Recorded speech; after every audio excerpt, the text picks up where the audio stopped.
بسم اللہ الرحمن الرحیم۔ سب سے پہلے یہ سمجھیں کہ بدعت کس کو کہتے ہیں۔ دین کے اندر اضافے کو بدعت کہا جاتا ہے۔ دنیا کی کسی چیز کے اندر اگر آپ اضافہ کریں تو اسے بدعت نہیں کہتے ہیں۔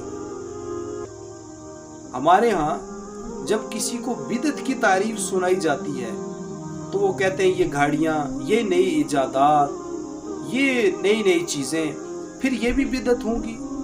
نہیں بھائی،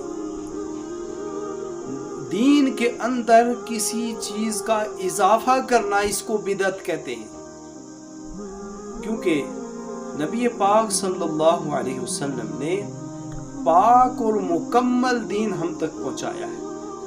اب اس کے اندر سے اضافہ کرنا اور اس کے اندر سے چیزیں نکالنا، یہ سب بدعت۔ یہ سمجھیے کہ اس بدعتی کا انجام کیا ہوگا۔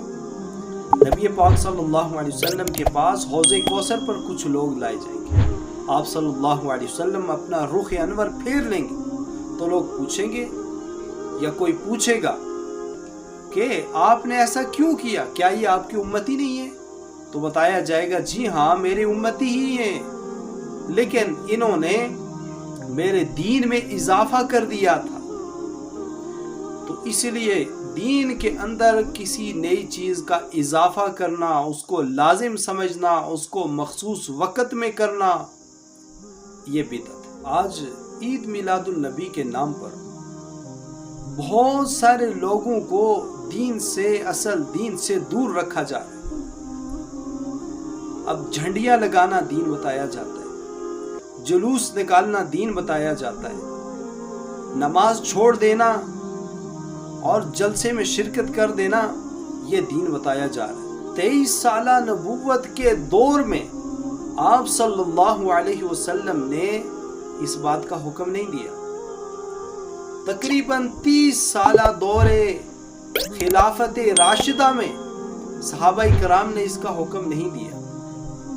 تقریباً 200 سال تک، خیر القرون کا زمانہ گزرنے تک کسی نے اس بات کا حکم نہیں دیا۔ تو پھر آج کیوں ہے ساتھیوں سے جو عید میلاد النبی مناتے ہیں ان سے کچھ سوالات پوچھنا چاہتا ہوں۔ سوال یہ ہے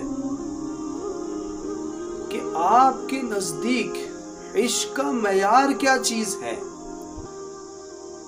کیا عاشق اسی کو کہتے ہیں کہ جو آپ صلی اللہ علیہ وسلم کی بتائی ہوئی 2 عیدوں کے علاوہ کوئی عید منا لے، کوئی نئی عید نکال لے، یا کوئی نئی عید پڑھنا شروع ہو جائے؟ کیا عاشق اسی کو کہتے ہیں کہ جو جھنڈیاں لگا لے اور پھر ان جھنڈیوں کا پتہ ہی نہ ہو کہ کہاں ہیں وہ، اور بعض اوقات گندی نالیوں سے جس کے اوپر حضور پاک صلی اللہ علیہ وسلم کا نام مبارک لکھا ہوتا ہے وہ وہاں سے ملتی ہے؟ کیا عشق کسی کو کہتے ہیں کہ محمد عربی صلی اللہ علیہ وسلم کا نام لکھ کر اس پہ چھری چلائی جائے؟ کیا ڈول پیٹنا اور ڈانس کرنا کیا یہ عشق نبی ہے؟ کیا محلے اور علاقوں کو سجانا کیا یہ عشق نبی ہے؟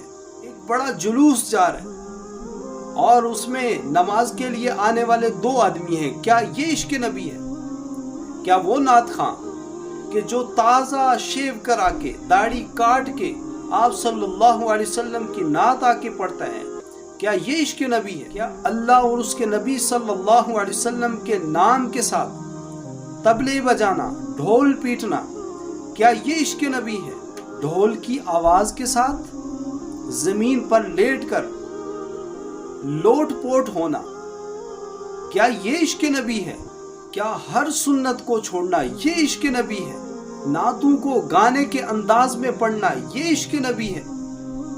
اور بالغ لڑکیوں کا بڑے بڑے مجموع کے سامنے نعت شریف پڑھنا کیا یہ عشق نبی ہے؟ اب اسی میں سے بہت سارے لوگ ایسے سمجھتے ہیں کہ جی یہ میلاد کو نہیں مانتے۔ میلاد آپ صلی اللہ علیہ وسلم کی پیدائش کو کہتے ہیں۔ جو پیدائش کو نہ مانے تو وہ احکامات کو کیسے مانے گا؟ پیدائش کو مانتے ہیں لیکن پیدائش کا دن منانے کو نہیں مانتے۔ کیوں؟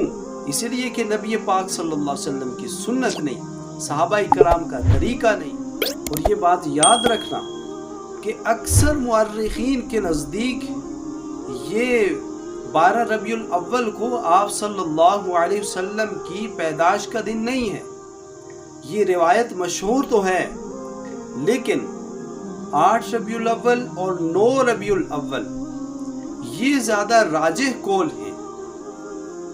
آپ صلی اللہ علیہ وسلم کی پیدائش کے مہینے میں کوئی اختلاف نہیں ہے، وہ ربیع الاول کا ہی مہینہ ہے۔ اور آپ صلی اللہ علیہ وسلم کی پیدائش کے دن میں بھی اختلاف نہیں ہے، وہ پیر کا دن ہے۔ یہ دونوں متفق علیہ باتیں، پکی ٹھکی باتیں۔ ایک بات میں اختلاف ہے کہ کیا آپ صلی اللہ علیہ وسلم کی پیدائش 12 کو ہوئی ہے، 9 کو ہوئی ہے، 8 کو ہوئی ہے، 2 کو ہوئی ہے، 1 کو ہوئی ہے۔ یہ سارے قول ہیں۔ صحیح اور راجح قول یہ ہے کہ آپ صلی اللہ علیہ وسلم کی پیدائش 8 یا 9 کو ہوئی ہے اور وفات آپ صلی اللہ علیہ وسلم کی 12 کو ہوئی ہے۔ عشق نبی اصل میں اتباع نبی صلی اللہ علیہ وسلم کا نام ہے۔ عشق نبی تو اس کو کہتے ہیں کہ شیخ عبد القادر جیلانی رحمۃ اللہ علیہ کے پاس ایک آدمی آیا اور کہنے لگا حضرت میں آپ کی خدمت کرنا چاہتا ہوں۔ حضرت نے کہا کرم۔ وہ 2 مہینے آپ کی خدمت میں رہا۔ اس نے سوچا بہت بڑے اللہ کے ولی ہیں، کوئی کرامت ہوگی، میں دیکھوں گا اور اپنی آنکھوں سے دیکھوں گا اور بیعت کروں گا۔ 2 مہینے گزر کے اسے کوئی کرامت نظر نہیں آئی۔ 2 مہینے کے بعد وہ حضرت سے کہنے لگا حضرت میں جا رہا ہوں۔ نے کہا جی ٹھیک ہے آپ چلے جائیں۔ لیکن وہ کہنے لگا کہ میں اسی لیے آیا تھا کہ آپ کی خدمت میں رہ کر آپ کی کوئی کرامت تو دیکھوں، لیکن مجھے تو کوئی کرامت نظر نہیں آئی۔ تو حضرت نے ارشاد فرمایا کہ ان پورے 2 مہینوں میں کیا میں نے کوئی عمل بھی سنت کے خلاف کیا ہے؟ تو اس نے کہا نہیں کیا ہے۔ تو حضرت فرمانے لگے کہ اس سے بڑی کیا کرامت ہو سکتی ہے کہ ایک آدمی سنت کی کبھی مخالفت نہیں کرتا۔ صحابہ کرام اور اس کے بعد کے اولیاء اللہ شیخ عبد القادر جیلانی رحمۃ اللہ علیہ جیسے بزرگ لوگوں کو ترغیب دے سکتے تھے کہ بھائی اتباع اس کا نام ہے کہ راستوں کو بند کر دو اور چھٹیاں کر لو اور نعتیں لاؤڈ سپیکر پر پڑھو یا اتنی اونچی آواز میں پڑھو کہ سب لوگوں کے گھروں تک آواز جائے اور سب لوگوں کی نیندیں خراب ہو۔ لیکن ان بزرگوں نے عشق نبی اتباع سنت کو بتایا اور خود اپنے عمل سے ثابت کیا ہے۔ واپس آئیے، ان تمام بدعات سے، خرافات سے توبہ کیجئے اور آئندہ زندگی کو سنت نبی صلی اللہ علیہ وسلم کے مطابق گزارنے کے لیے کوشش کیجئے۔